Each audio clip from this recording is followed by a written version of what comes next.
She saved a Comanche baby in a blizzard days later. 100 warriors came to her door. The wind howled like a living creature, tearing through the sparse trees and rattling the thin walls of Alara Voss's cabin. She pressed her face against the frosted window, watching the snow swirl in chaotic patterns that made the world outside unrecognizable. The storm had come faster than any forecast had predicted. Only a few hours ago, the sky had been a pale gray, and now the world was buried under a white curtain that hid the horizon and muffled the sounds of life. Ilara shivered, pulling her thick coat tighter around her body. Her boots crunched on the icy floorboards as she moved to check the generator.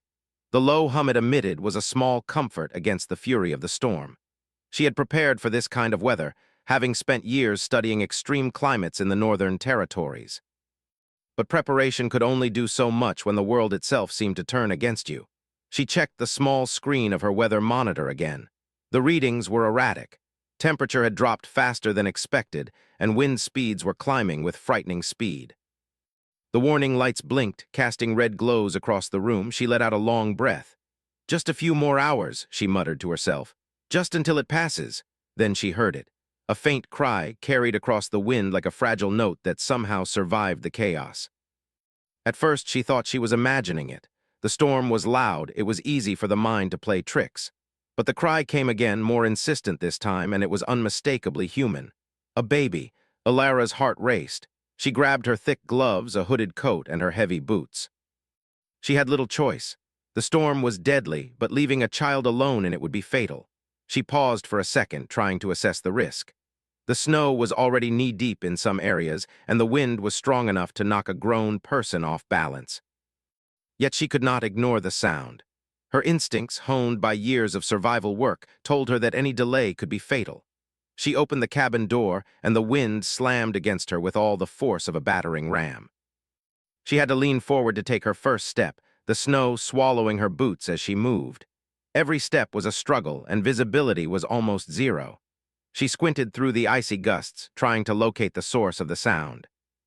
Then she saw it, a small bundle moving weakly against the snow, partially covered by drifting white. It was impossible to tell exactly what it was at first, just a small, shivering shape in the storm. But the cries became louder, more desperate, and Ilara's stomach tightened. She had found the baby.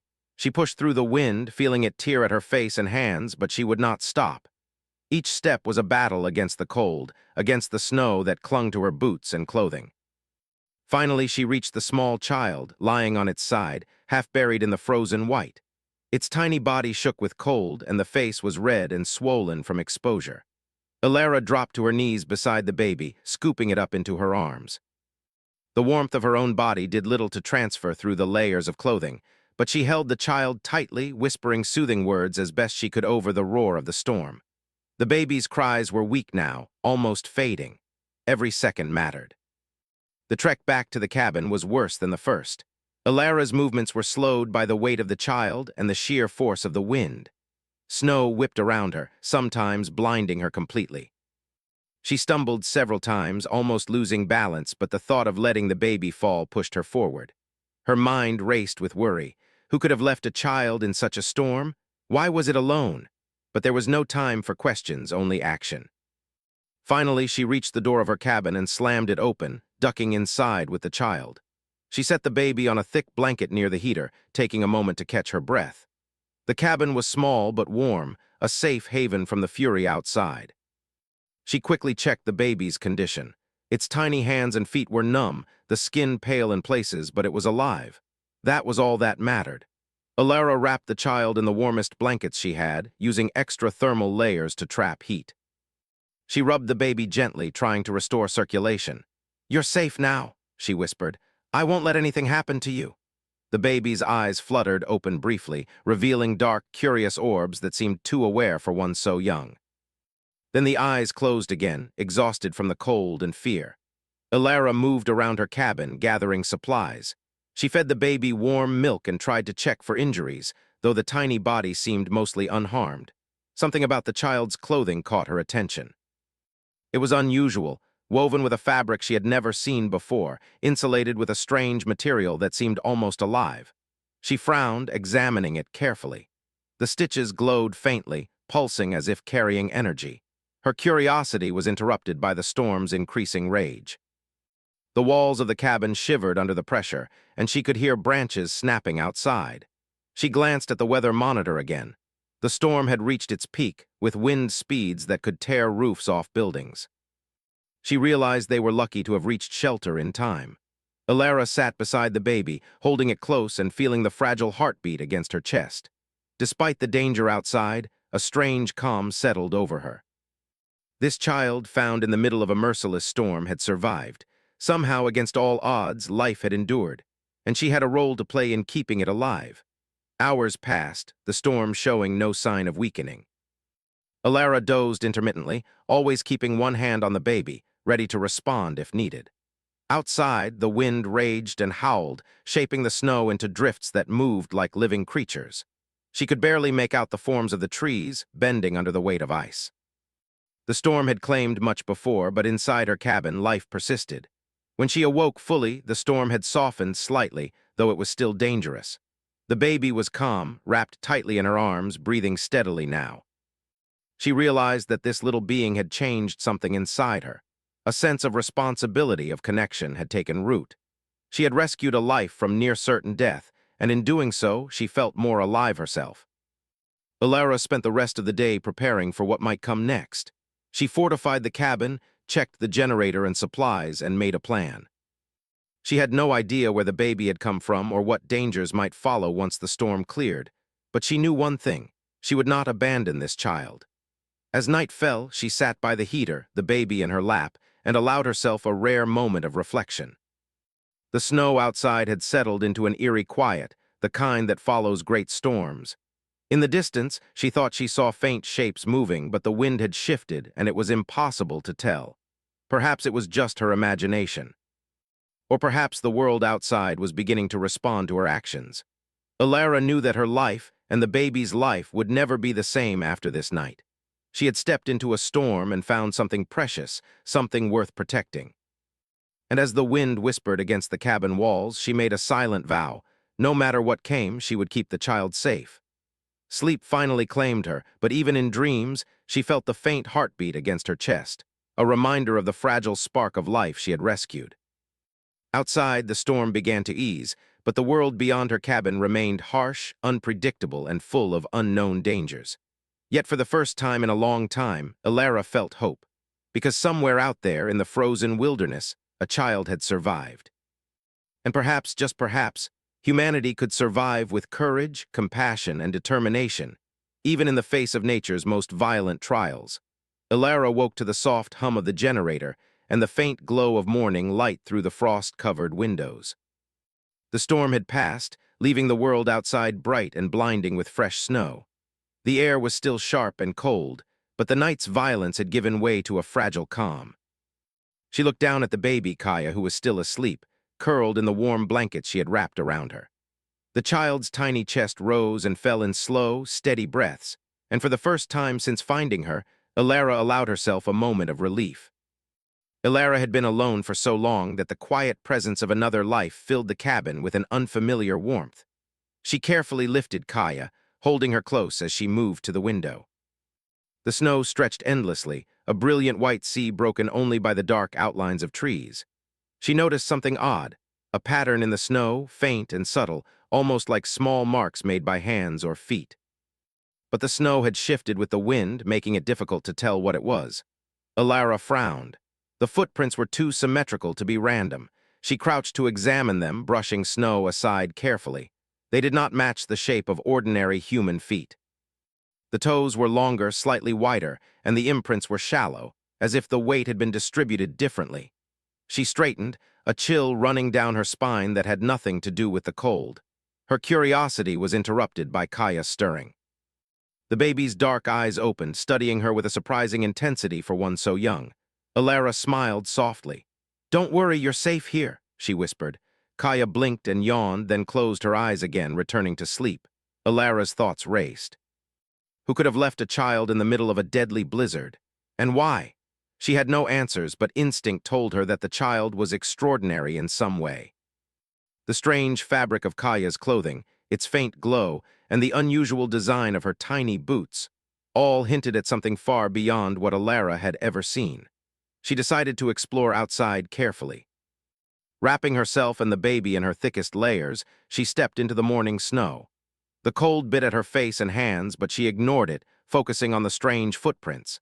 They led in one direction, stopping at the edge of the forest where the snow deepened.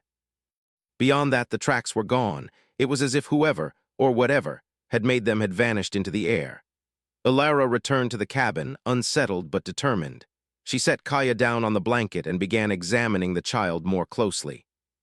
She ran her hands gently over Kaya's clothing, noting the intricate stitching. The fabric was warm, almost self-heating, and the threads pulsed with a faint light. It was not anything Alara had ever seen in her research. She pressed a finger to one of the glowing threads, and a tiny pulse of energy ran through it. Kaya stirred but did not cry. Alara realized she was dealing with something extraordinary. The child was not simply lost. She might be part of a hidden group, a tribe or community that had advanced in ways unknown to the outside world. The thought made Alara's mind race. What if the baby held knowledge or abilities that could change everything she understood about human potential? She shivered, both with fear and excitement. That afternoon, strange things began happening. The cabin's windows, thick with frost, shimmered as though reflecting light that did not exist. Alara noticed faint pulses in the snow outside, tiny waves of energy that spread like ripples on water. At first, she thought it was her imagination, a trick of the storm's aftermath. But when she touched the window pane, the vibrations were real, almost like signals reaching toward her. Alara stepped back, her heart beating fast. These were not natural phenomena. Someone or something was trying to communicate. She returned to her small terminal and began to analyze the signals.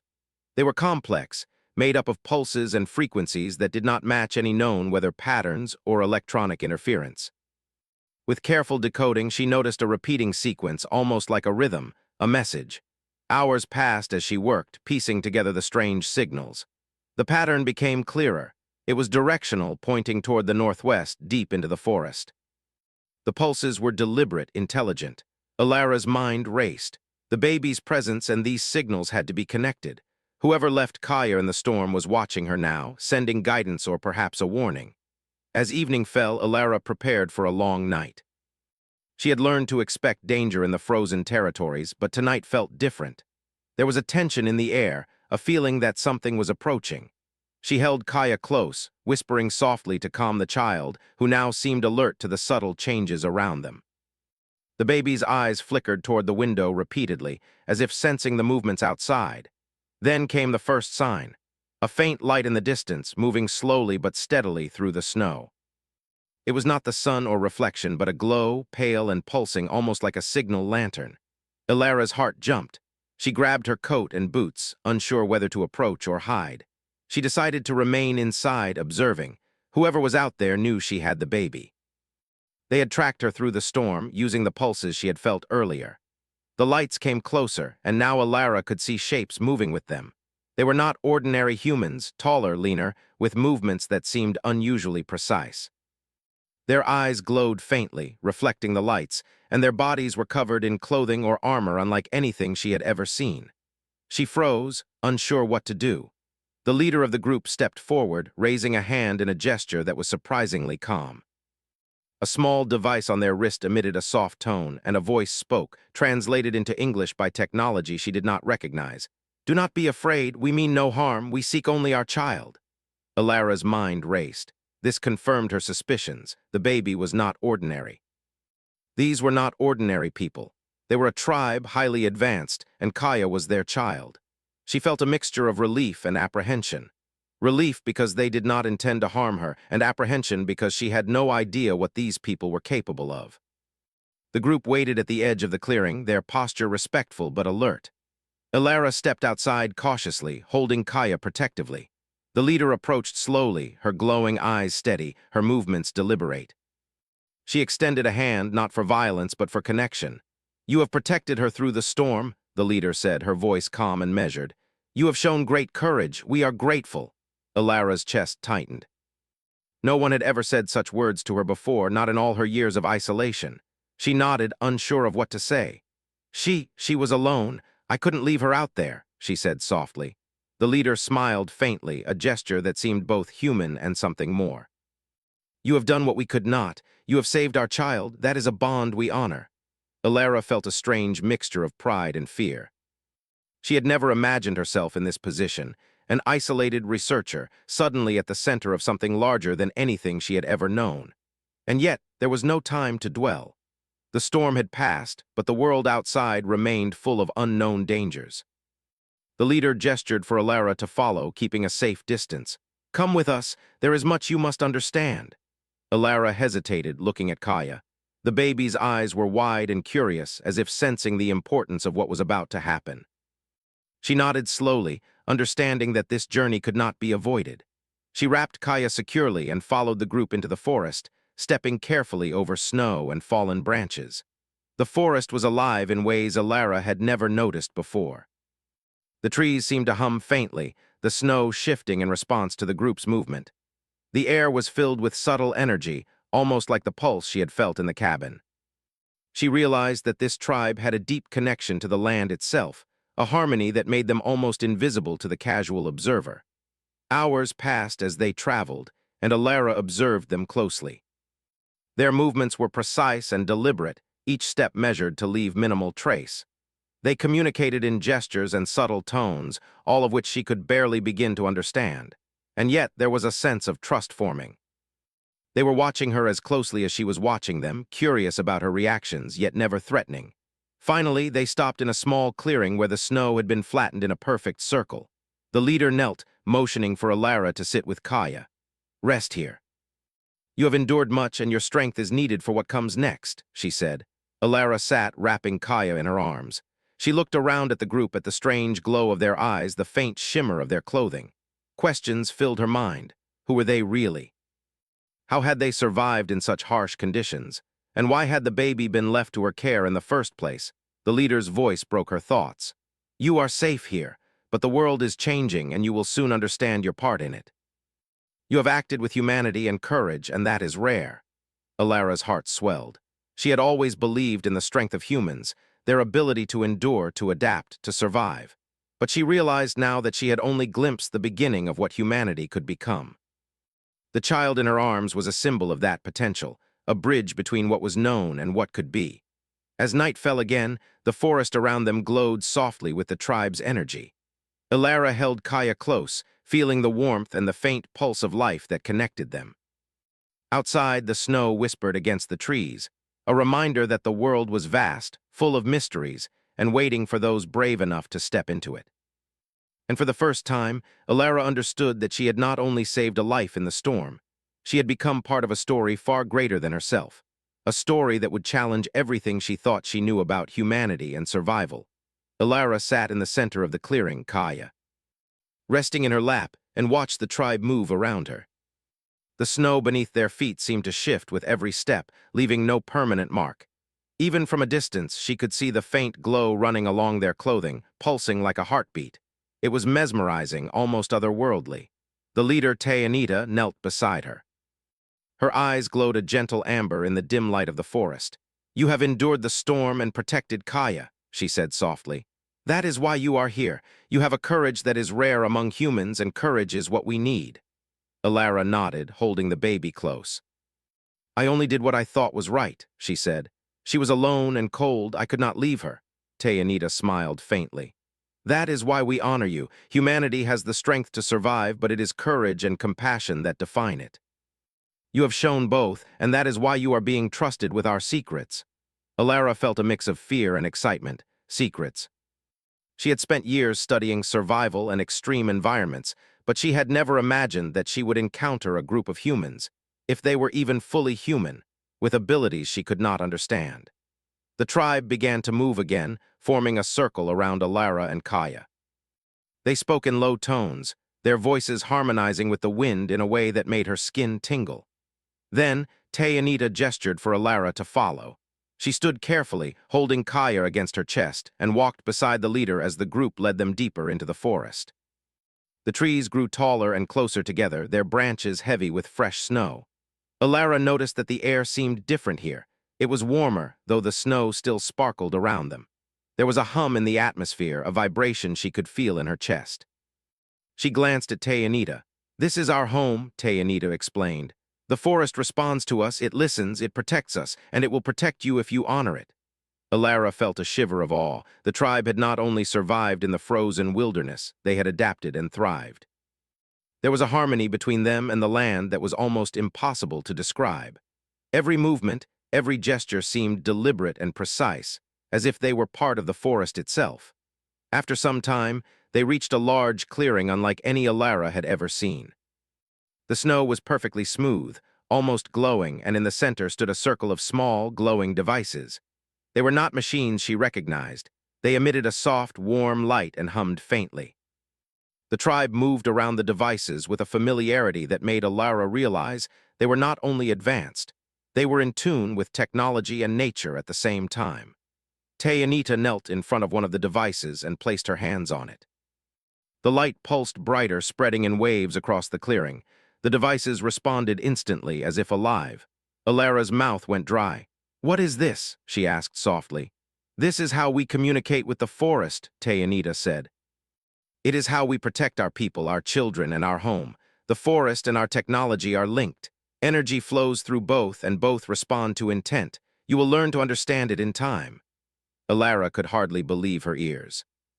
She had studied survival, biology, and environmental adaptations, but this was beyond anything she had ever imagined. It was not just science. It was harmony, connection, and intuition, all combined in a way that seemed magical. Tayanita rose and gestured for Alara to follow her. They walked to a small hill at the edge of the clearing, where the forest opened up to reveal a hidden valley below. The view took Alara's breath away. Nestled among the trees was a village of small, glowing structures. They were built from materials that seemed to shimmer in the snow, blending seamlessly with the environment. Smoke rose gently from chimneys, and figures moved silently along paths that were almost invisible. "This is where we live," Tayanita said. "Safe from storms and those who would harm us, and here Kaya will grow among her people." Alara felt a pang in her heart. The baby had been abandoned in the storm, and now she was among her true family. But at the same time, Alara knew that her life had been changed forever. She had been brought into a world she had never imagined, and there was no turning back. Tayanita led them into the village. The inhabitants greeted Kaya with soft smiles and gentle touches. Their eyes glowed faintly, and Alara realized that this glow was not just cosmetic. It was part of their biology, enhanced perhaps by the same technology that had kept Kaya alive in the blizzard. Every face showed curiosity, but also a deep respect for the courage Alara had shown. Alara spent the next hours observing and learning. The tribe moved silently but efficiently, communicating through gestures, tones, and subtle signals that she could barely understand. The children were curious and playful, but even they moved with a precision that suggested early training in survival and awareness. Tayanita brought Alara to a small building at the center of the village. Inside, the walls were lined with glowing panels, and the floor seemed to respond to movement. Alara could feel energy pulsing beneath her feet. She looked at Tayanita, who smiled. "This is our training center," she explained. "Here we teach balance, awareness, and the connection between mind, body, and environment. It is how we survive, how we thrive." Alara watched as one of the young tribe members performed a series of movements that were almost like a dance, but with incredible strength and precision. Each motion was controlled, deliberate, and perfectly balanced. She felt a sense of wonder and awe. These people were human, but in ways she had never seen before. Over the next few days, Alara learned more about the tribe. They were descendants of humans who had chosen to live in harmony with the land, using technology to enhance rather than dominate. Their bodies had adapted to the cold, the wind, and the harsh conditions. Their minds were sharp and their senses were heightened. They could read subtle changes in the environment, predict storms, and move silently through the snow. And Kaya, the baby, was at the center of it all. She was the heir to this knowledge and these abilities. Even at her young age, there was a sense of awareness in her eyes, a quiet intelligence that Alara had never seen in an infant. Alara spent her nights by Kaya, marveling at the child's resilience. She had survived the storm, and now she was part of a lineage that could change the way humans interacted with the world. Alara realized that the child represented more than just survival. She represented hope, courage, and the potential for humans to rise above their limits. One evening, as the sun set behind the hills, Anita approached Alara with a small device. It was similar to the ones in the clearing, but smaller and more portable. "This will help you understand the signals you felt in your cabin," she explained. "It is part of how we communicate over long distances, and it will allow you to perceive the world as we do." Alara took the device carefully, feeling its warmth. She activated it, and the forest around them seemed to come alive. She could feel subtle currents of energy, faint pulses of life, and even the presence of distant creatures. It was overwhelming at first, but also exhilarating. She realized that this was a gift, an opportunity to see the world in a way that few humans ever could. Over the next hours, Anita taught her to use the device, to interpret the signals, and to move with awareness. Alara felt a transformation within herself. The storm had brought her to this moment, but it was courage, compassion, and determination that had allowed her to survive it. Now she was learning to become part of something larger, a world where humans could adapt, thrive, and connect with the land in ways she had never imagined. As night fell, the village glowed softly under the stars. Alara held Kaya close, feeling the warmth of her tiny body and the pulse of life that connected them. She realized that the storm had been more than a test of survival. It had been the beginning of a journey that would change her, the baby, and perhaps all of humanity. She looked at Anita, who was watching over the village with quiet pride. "Thank you," Alara said softly, "for trusting me, for showing me all of this." Anita's eyes glowed faintly in the darkness. "You have earned it," she said. "And soon you will understand why your courage was needed. The world is changing, and those who are brave enough to act will shape its future." Alara nodded, holding Kaya tightly. Outside, the snow whispered softly, and the forest seemed to hum with life. She understood that the child in her arms was more than a survivor. She was a symbol of what humanity could become. And for the first time in her life, Alara felt hope that humans could rise above the harshness of their world, guided by courage, compassion, and the quiet power of their own potential. The night deepened, but the village remained alive with a soft glow and a quiet energy. Alara knew that this was only the beginning. Kaya had survived the storm, but there were greater challenges ahead, challenges that would test courage, wisdom, and the strength of the human spirit. Alara woke to the soft glow of dawn filtering through the village. Snow still blanketed the forest outside, but inside the village hummed quietly with life. She sat on the edge of her small bed, Kaya nestled against her chest, and marveled at how calm the child had become. The baby stirred and opened her eyes, dark and alert, as if sensing that today would be another day of learning, of discovery, and of growing strength. Anita appeared in the doorway, her presence commanding yet gentle. "Today you will learn more," she said. "You have seen our world, now you must see what we can do." Alara followed, holding Kaya carefully. The tribe gathered in the central clearing, their movements smooth and deliberate. The snow sparkled around them, and the faint glow along their clothing pulsed with a rhythm that seemed almost alive. Alara felt a mix of anticipation and awe. She had seen hints of their abilities before, but today she would witness them fully. Anita led her to a small hill overlooking the village. "Watch closely," she instructed. The tribe moved in unison, their steps precise and controlled. Then one of the adults lifted a hand, and the snow around them seemed to respond. Tiny flurries rose and swirled without wind, forming patterns in the air that were almost like writing. Alara gasped. She had never seen anything like this. It was as if they could bend the world to their will. Anita smiled faintly. "This is only the beginning. Our people have learned to connect with the land, to sense its energy, and to use it to protect ourselves and our children. We are not stronger because of weapons or machines alone. We are stronger because of understanding and harmony." Alara watched in fascination as a young boy, no older than 10, moved across the snow. He paused, extended his arms, and a small creature, a fox, sleek and golden, emerged from the forest.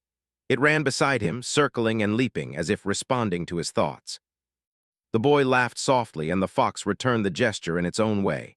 Alara realized that this was the connection Anita had described. The tribe could sense life, communicate with it, and guide it gently. She felt a stirring in her chest. This was more than survival. This was mastery of harmony and awareness, a way to exist in a world that was otherwise harsh and unforgiving. And Kaya, in her tiny way, was the embodiment of it all. Anita motioned for Alara to sit on a nearby rock. You will try next, she said. But not yet with the animals. You must first learn to sense the energy around you. Alara nodded, feeling a mix of excitement and nervousness. Anita handed her a small device, similar to the one she had used the night before. This will help you feel what we feel. Begin by closing your eyes and breathing slowly. Focus on the pulses of life around you, the snow, the trees, the animals. Feel their rhythm. Alara did as instructed. At first, she felt nothing. The cold bit at her fingers and the wind whispered against her face. But then, slowly, a faint vibration began to hum beneath her feet. It was subtle at first, barely noticeable, like the pulse of the earth itself. She focused harder, letting the device guide her senses. The hum grew stronger, expanding outward, connecting her to the forest. A wave of wonder washed over her. She could sense the movement of small creatures beneath the snow, the rhythm of the trees swaying gently, and even the subtle energy that flowed through the tribe members around her. It was overwhelming and beautiful. Good, Anita said. Now reach out, let the forest respond to you. Alara extended her hands, unsure of what would happen. At first, nothing occurred. But then the snow beneath her fingers lifted slightly, swirling in soft patterns. She gasped, her heart racing. The energy was responding to her just as it had responded to the tribe. You see, Anita said, her eyes glowing faintly. This is what humans can become, not through domination, but through understanding, respect, and courage. You have already shown the courage part. Now you must learn the understanding. Hours passed as Anita guided her through exercises. Alara learned to sense the energy in the snow, to detect movement in the forest, and even to anticipate changes in the wind and weather. Each lesson was small yet powerful, and by midday she felt as if the forest itself were alive and aware, flowing with a rhythm she could now detect. Kaya sat in her lap, watching attentively. The baby seemed calm and focused, as if absorbing every movement, every pulse of energy. Alara realized that the child was already learning, even without instruction. There was something innate in Kaya, something beyond the ordinary, that made her a natural part of this world. After a brief rest, Anita took Alara to another part of the village. Here, the tribe was training in balance and agility. They moved over logs, leapt across frozen streams, and climbed trees with incredible precision. Each motion was deliberate, fluid, and controlled. Alara realized that their bodies had been conditioned over generations to survive in this harsh environment, but their minds were equally sharp, connected to every step, every breath, and every movement of the land.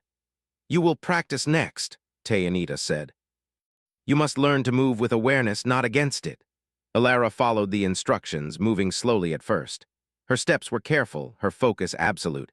At first, she stumbled on the icy snow, unsure of how to shift her weight correctly. But the tribe guided her patiently, showing her how to feel the ground, how to anticipate each movement, and how to flow with the natural rhythms of the environment. By the end of the day, she could move over the snow without slipping, her movements smooth and deliberate. It was exhausting but exhilarating. She felt stronger, more capable, and more connected to the world around her. Anita watched her, a faint smile on her face.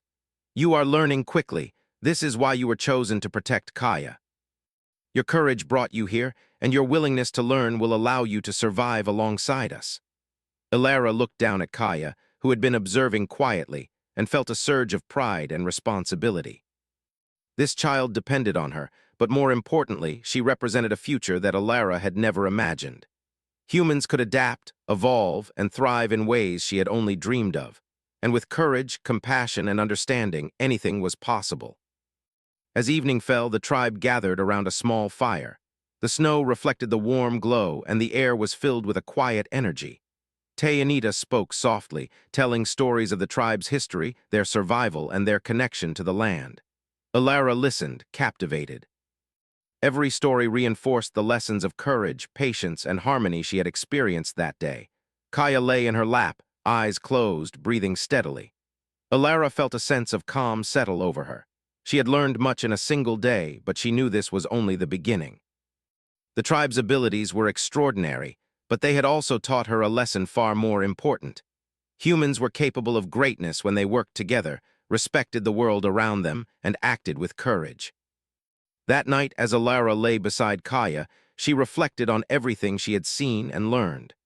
The storm had brought them together, but it was her courage and compassion that had allowed her to step into this new world. Kaya was not only a child, she was a symbol of hope, of the potential for humanity to rise above limitations and survive in harmony with the world. Outside, the snow fell softly, the forest alive with quiet energy. The tribe slept peacefully, their glowing eyes dimmed but still full of life. Ilara felt a deep sense of belonging, a connection she had never known before. She knew that the challenges ahead would be great, but for the first time, she also knew that they could be overcome. Because humans, she realized, were not just survivors. They were brave, resourceful, and capable of extraordinary things. And with courage, compassion, and understanding, they could thrive, even in the harshest conditions.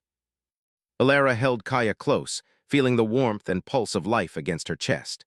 The baby had survived the storm, but now, together with the tribe, she would learn to survive and thrive in ways Ilara could only begin to imagine. The journey was far from over, but for the first time, Ilara felt ready. The forest hummed softly, the snow sparkled in the moonlight, and the tribe slept, protected and strong. And in that quiet, magical moment, Ilara understood the true power of courage, compassion, and human potential. Ilara woke to a bright, crisp morning. The snow outside sparkled like diamonds, and the forest seemed to hum with life.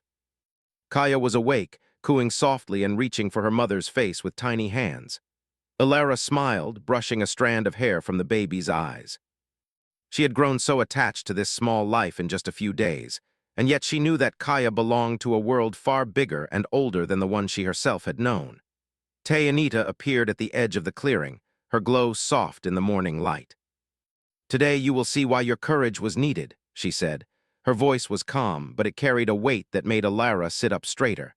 The tribe gathered around, forming a circle in the snow. Their presence was both powerful and peaceful, a living demonstration of strength through harmony. Ilara followed Anita as she led them to the center of the clearing, where the glowing devices pulsed gently beneath the snow.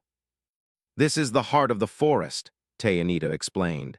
"It is where all our energy converges, where our connection to the land, to each other, and to life itself is strongest. Kaya is part of this energy. She carries within her the potential to strengthen it further." Ilara felt a shiver run down her spine. The baby in her arms was more than just alive. She was a living link between the tribe, the forest, and the future. She had survived the storm not just through luck, but through purpose. Every life she touched seemed to matter in ways she had never imagined. Anita placed Kaya gently on the snow. The baby remained calm, her dark eyes wide and aware. Then the tribe members began to move in a coordinated rhythm, stepping around the glowing devices and raising their hands in synchronized motions. Energy flowed from the devices into the snow, then into the trees, and finally into the sky, forming patterns that Ilara could feel in her chest. It was breathtaking. The air shimmered with light and warmth, and the forest seemed alive in a way she could understand for the first time. She realized that this was not just power, it was responsibility. The tribe had learned to live in balance to protect and nurture life, and Kaya was at the center of it all. Ilara instinctively knelt beside the baby, holding her close. "What does she have to do with all this?" she asked. Anita smiled faintly. "She is the heir to our knowledge and abilities. Her life was endangered for a reason. The storm tested her, and she survived. That survival signifies that she is ready. Soon, she will help us maintain the balance of this land and guide humans toward harmony with nature. You protected her, and that has made you part of this balance as well." Ilara felt a mixture of awe and fear. The responsibility was enormous, but at the same time, there was a sense of wonder that she had never experienced. This was what courage and compassion could create, an unbroken chain of life and purpose. The tribe moved closer, forming a circle around Kaya and Ilara. They began chanting softly, a sound that was at once human and otherworldly. The glow from their eyes and clothing intensified, spreading outward in a gentle wave. The snow beneath them lifted slightly, swirling in patterns that mirrored their movements. Ilara could feel the rhythm of the energy, like a heartbeat of the forest itself. Suddenly, the devices pulsed brighter. A beam of light shot into the sky, and the forest seemed to respond. Trees swayed gently, the wind carried whispers through the branches, and distant animals emerged from hiding to watch. Ilara realized that this was the tribe's ultimate gift. They could harmonize with the land to protect it, and Kaya was the key to amplifying that gift. Anita stepped forward. Ilara, you have learned courage, compassion, and understanding, but now you must make a choice. You can return to your life beyond the forest, or you can join us. If you choose to stay, you will become a guardian, a protector, and a guide alongside Kaya. Your courage brought you here, and your actions will shape the future. Ilara looked down at Kaya, who reached up and grasped her finger. The small grip felt stronger than her size suggested, as if the baby knew the importance of the moment. She thought about the lonely days she had spent in her cabin, the storms she had survived, and the unexpected journey that had led her to this moment. She thought about what it meant to protect life, to nurture it, and to help humanity rise above fear and limitation. Her mind raced, weighing the choice. Returning to her old life would mean safety and familiarity, but she would leave behind the opportunity to be part of something greater. Joining the tribe meant stepping into the unknown, embracing responsibility and courage, and helping guide humanity in ways she had never imagined. Anita watched her patiently, the glow of her eyes calm and unwavering. "The choice is yours," she said. "But know this, courage is not just about surviving storms. It is about facing the future with hope and acting to protect what matters." Ilara took a deep breath, feeling the rhythm of the forest beneath her, the pulse of energy that connected every living thing, and the quiet strength of the tribe surrounding her. She looked down at Kaya, whose eyes seemed to shine with intelligence and trust. And in that moment she understood. Courage had brought her here, compassion had guided her actions, and now understanding showed her the path forward.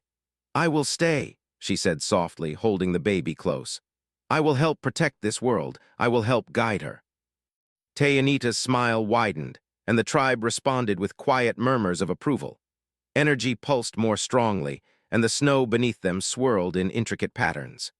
Ilara could feel the forest acknowledging her decision, welcoming her into the harmony of the tribe. Over the next few days, Ilara began her training in earnest. She learned to sense energy flows in the land, to communicate with animals, and to move with awareness and precision. She practiced guiding Kaya, teaching the baby to feel and respond to the forest's rhythms. Even though Kaya was young, the child absorbed everything quickly, her awareness and intelligence growing at an extraordinary pace. Ilara found herself astonished again and again. The tribe's abilities were incredible, but they were not magical. They were the result of understanding, adaptation, and connection. Humans could survive in harsh conditions not only through strength, but through knowledge, courage, and cooperation. One afternoon, Anita took Ilara and Kaya to a secluded part of the forest. There, a crystal-clear lake reflected the sky like a mirror. The surface was perfectly still, and the snow around it was untouched. "This lake holds the memory of our ancestors," Anita said. "They learned to connect with the land and each other. Kaya is their future, and you will help guide her." Ilara knelt beside the baby, dipping her hands into the water. She could feel the life pulsing beneath the surface. The fish, the plants, the tiny insects, all part of a connected rhythm. She looked at Kaya, who laughed softly, reaching for the ripples. The child's energy seemed to respond to the lake, causing tiny waves to form as if by magic. Ilara realized that Kaya was not only part of this world, she was shaping it already. That night, the tribe gathered in the village, and Anita spoke to them all. Ilara listened, holding Kaya close. "The world outside our forest is changing," Anita said. "There are storms, dangers, and challenges that humans alone may not overcome.